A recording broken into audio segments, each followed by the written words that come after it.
सा देश की जो आर्थिक स्थिति है उसके बारे में बताना चाहता हूं। देश की आबादी 140 करोड़ रुपए। क्या बोला तूने? देश की आबादी 140 करोड़ रुपए। कब हो गया ये? थाली बजाओ, थाली बजाओ, थाली बजाओ।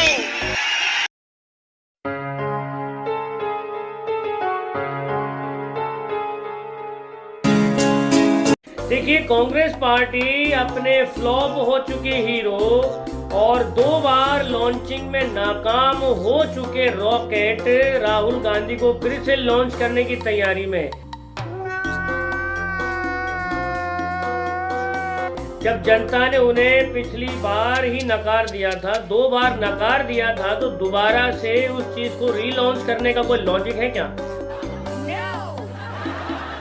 कांग्रेस पार्टी के अंदर एक से बढ़कर एक नेता है, लेकिन सभी नेताओं को, सभी प्रकार के टैलेंट को, सभी प्रकार की प्रतिभा को दरकिनार करके केवल एक ही नाम हमेशा आगे किया जाता है। मेरे लिए गुस्सा है, आपके लिए मैं पप्पू हूं। और वो है राहुल गांधी। इसीलिए तो कहते हैं कि कांग्रेस पार्टी केवल एक परिवार की पार्टी है, जिस पर मोनोपोली केवल एक ही परिवार की चलती है, राहुल गांधी की और सोनिया गांधी की। बाकी किसी की यहाँ चलती नहीं है। शायद यही कारण रहा कि कांग्रेस पार्टी में से बहुत बड़े बड़े नेता रिसेंटली जो है भाजपा में शामिल हुए हैं या कांग्रेस छोड़ करके जा चुके हैं।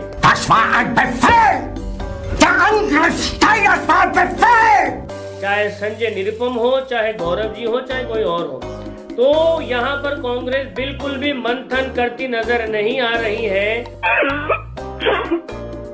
वो किसी रोड मैप को लेकर के चुनाव में उतरने की बजाय अनर्गल प्रलाप लेकर के जो है चुनाव में उतरी है। देश की जनता इतनी पागल तो है नहीं कि हर बार अनर्गल प्रलापों के चक्कर में आकर के यूं ही वोट कर दे। ये भाई साहब बदला हुआ भारत है, ये भारत बदल चुका है। अब काम की बेस पर वोट देता है भाई साहब, नारों की बेस पर वोट नहीं देता। दूसरी तरफ अगर हम देखें समाजवादी पार्टी का हाल, तो जो अखिलेश यादव जी हैं वो भाई साहब अभी भी कंफ्यूज ही नजर आ रहे हैं। उनके जो नेता हैं बड़े बड़े दावे करते हैं अब की बार वो भाजपा का सूपड़ा साफ कर देंगे।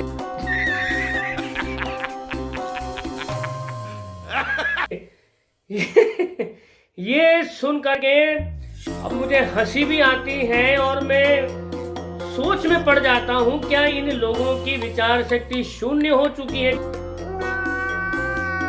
ग्राउंड लेवल पर जाकर के क्या कभी इन्होंने ये जानने की कोशिश नहीं करी वोटर के दिल में चल क्या रहा है?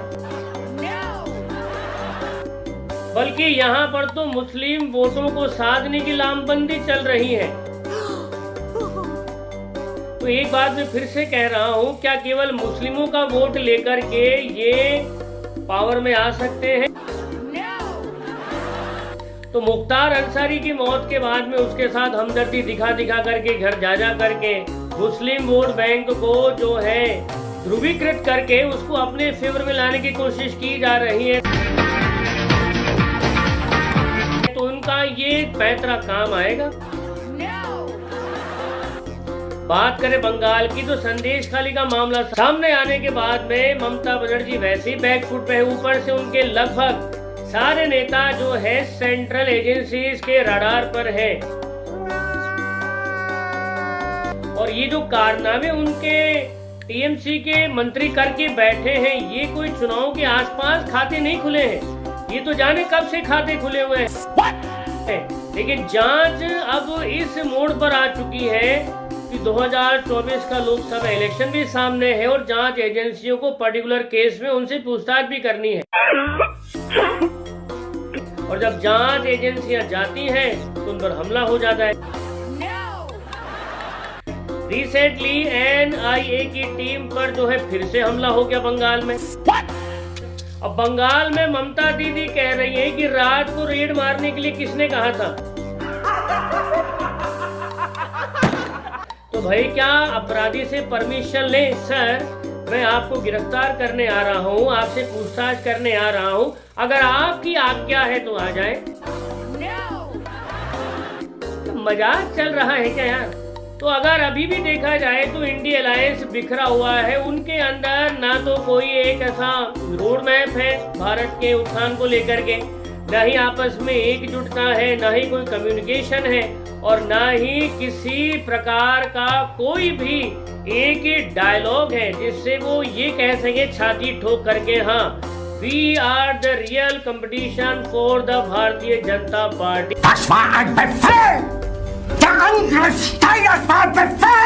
और शायद यही वजह है कि भारतीय जनता पार्टी के नेता बड़े विश्वास से भर करके कह रहे हैं अब की बार क्लीन स्वीप होगा। और अगर इन चुनाव में पूरी तरह से सूपड़ा साफ हो जाए किसी एक पार्टी का, तो आप इसमें हैरानी ना समझिएगा। आम आदमी पार्टी दावे तो बड़े बड़े कर रही है कि जो गिरफ्तारियां हुई हैं, चाहे वो केजरीवाल की हो, मनीष सिसोदिया की हो, सत्येंद्र जैन की हो, या भी छूट करके आए संजय सिंह की जमानत पर, तो उनका तो ये कहना है कि साहब भाजपा सरकार ने षड्यंत्र के तहत अरविंद केजरीवाल को गिरफ्तार करवाया है और लिखकर स्कैम का किंग पिन जो है मोदी है। जब हम ऐसे बयान सुनते हैं तो भाई साहब हमारा दिमाग एकदम से घूम जाता है, किस तरह के लोग हैं यार। लोकसभा चुनाव सामने है, झूठ पर झूठ, झूठ पर झूठ, झूठ पर झूठ। क्या समझ रखा है क्या? वो सब देखती है, सब समझती है, और संजय सिंह तो खुद बेल पर बाहर आए हैं। लेकिन यहाँ तो वो उल्टा जो है भाजपा को कोस रहे हैं, उसी पर सारा स्कैम का दोषारोपण कर रहे हैं। ऐसे में अगर उनकी बेल एप्लीकेशन रद्द हो जाए और दोबारा अरेस्ट हो जाए तो फिर से ठीक रहा, भाजपा के सर भी फोड़ा जाएगा। तो इन शॉर्ट बात इतनी सी है कि इंडिया अलायंस पूरी तरह से दिशाहीन नजर आ रहा है, और इसी दिशाहीनता का सीधा सीधा फायदा भारतीय जनता पार्टी को मिलेगा। और हाँ, कुछ ऐसे सोशल मीडिया प्लेटफॉर्म भी हैं जो एक नैरेटिव चला रहे हैं, एजेंडा चला रहे हैं, चाहे आकाश बनर्जी हो देशभक्त वाला, चाहे ध्रुव राठी हो, चाहे रवीश कुमार हो, कि ये लास्ट चांस है लोकतंत्र को बचाने का। बिल्कुल सही, लास्ट चांस है लोकतंत्र को बचाने का, क्योंकि लोकतंत्र केवल केवल और केवल यशस्वी प्रधानमंत्री नरेंद्र मोदी जी के हाथों में ही सुरक्षित है।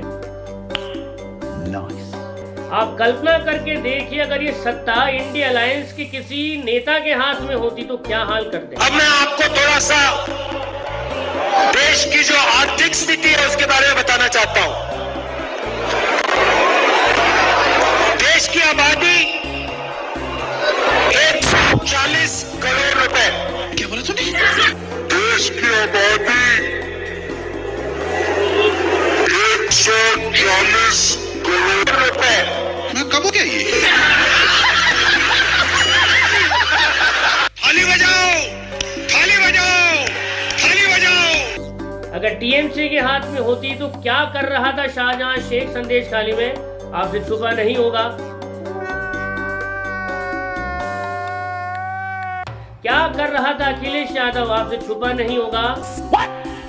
और इस समय आदरणीय राहुल गांधी जी जिस तरह का प्रचार कर रहे हैं, बार बार वो एक ही रट लगा करके बैठ जाते हैं जिसका ना कोई सिर है ना कोई पैर है।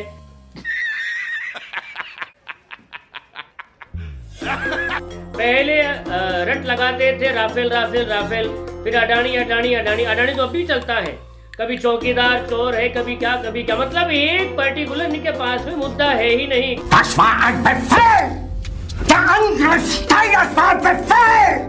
कभी ईवीएम को दोष देंगे, कभी किसी को दोष देंगे, कभी वोटरों को गाली देंगे। अरे भैया अपने कर्मणे सुधारो, आप अपने कर्मणे सुधारोगे तो जनता इस चीज को देखेगी और खुद पे खुद वोट करेगी। और जो रॉकेट लॉन्च नहीं हो रहा उसको क्यों लॉन्च कर रहे हो यार? आपके पार्टी में क्या प्रतिभाशाली लोगों की कमी है? उनको मौका दो और फिर देखो फ्रेश चेहरों के साथ में, एक नए एजेंडे के साथ में, एक नई नीति के साथ में आगे बढ़िए। तो जनता आपके साथ क्यों नहीं आएगी? घोटाले भी करेंगे, चोरी भी करेंगे, देश का पैसा भी खाएंगे और छाती ठोक करके कहेंगे हम ईमानदार हैं। क्या ईमानदार हो यार? पागल समझ रखा है क्या? तो यही जो बातें हैं सीधे भाजपा के फेवर में जाती हैं और भाजपा को रिकॉर्ड तोड़ मतों से जिताने की दिशा में 4 कदम आगे चलती है। देखिए, नरेंद्र मोदी जी ने अपनी सारी ऊर्जा झोंक दी है भाजपा के प्रचार में। और कमाल की बात यह है कि रूलिंग गवर्नमेंट जो है इस तरह से बूथ स्तर तक कम्युनिकेशन कर रही है और बूथ स्तर तक का कम्युनिकेशन कर रहे हैं भाजपा नेतृत्व के शीर्ष नेता, जो इस चीज को दर्शाता है कि ये जो मोदी जी नारा देते हैं अब की बार 400 पार, ये सिर्फ एक नारा नहीं है, आम लोगों के बीच से जो एक आवाज है, जो एक लहर है, वो लहर ही विश्वास देती है कि हाँ आपकी बार के चुनाव में भाजपा रिकॉर्ड तोड़ मतों से जीतने वाली है। भाजपा ये चुनाव लड़ रही है अपनी उपलब्धियों के दम पर, क्योंकि जिन वादों के साथ में भारतीय जनता पार्टी सरकार सत्ता में आई थी, उसमें किया गया हर एक वादा उन्होंने निभा दिया है। चाहे धारा 370 हो, राम मंदिर हो या और कोई बड़ा मुद्दा। सबसे कमाल की बात ये थी कि पिछले 10 सालों के अंदर भारत फ्रेजाइल 5 से टॉप की 5th इकोनॉमिक पावर बन के उभरा है, जो कि किसी चमत्कार से कम नहीं है। तो मोदी जी के नेतृत्व में तो भाई साहब भारत और ये लोकसभा चुनाव पूरी तरह से इनके फेवर में ही नजर आ रहे हैं। तो अभी जो मेरा एनालिसिस है वो तो यही कहता है कि भाजपा 400 प्लस लेकर के आने ही वाली है और बड़ी जल्दी ये पिक्चर क्लियर होने वाली है। तो दोस्तों, आज के इस एनालिसिस में हम इतना ही लेंगे। हम आपसे फिर मिलेंगे हमारे नेक्स्ट वीडियो में। तब तक आप खुश रहिए, मुस्कुराते रहिए। जय हिंद।